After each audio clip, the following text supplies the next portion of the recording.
amekata rufaa uamuzi wa Mahakama Kuu ulioidhinisha kubanduliwa kwake afisini. Kupitia mawakili wake, Gachagua anataka uamuzi huo wa majaji watatu wa Mahakama Kuu ubatilishwe, mbali na kuondolewa kwa kufurushwa kwake ofisini. Emmanuel To anatuarifu zaidi.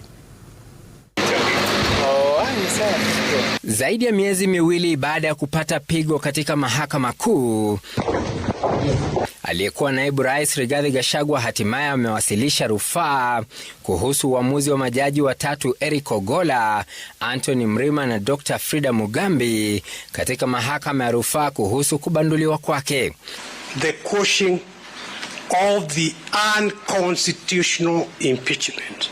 Kupitia kwa stakabadhi mbele ya mahakama, Gachagua anadai majaji hao watatu walikosea kuidhinisha hatua ya seneti ya kumfuta kazi kama naibu rais, akisema haki yake ya kujieleza ilikiukwa, akidai alikuwa mgonjwa wakati wa kusikizwa kwa kesi yake.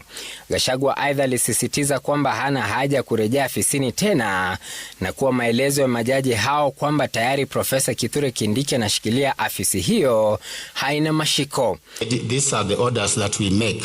Gachagua pia anahoji kwamba shughuli ya kupokea maoni kutoka kwa umma kuhusu kufurushwa kwake haikufanyika kwa mujibu wa sheria. Kinara huyo wa DCP pia anasema fidia shilingi milioni 50 aliyokabidhiwa na mahakama ni finyu na kuwa haitoshi kurejesha hadhi aliyopokonywa ya kuwa naibu wa rais. Gachagua sasa anataka uamuzi wa Mahakama Kuu pigwe teke, pamoja na uamuzi wa seneti wa kumbandua afisini pia uondolewe kwa kukiuka haki zake za kikatiba.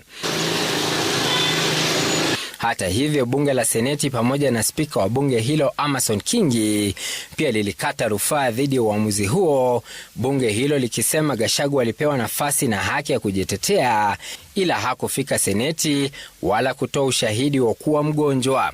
Emmanuel To, runinga ya Citizen, Nairobi.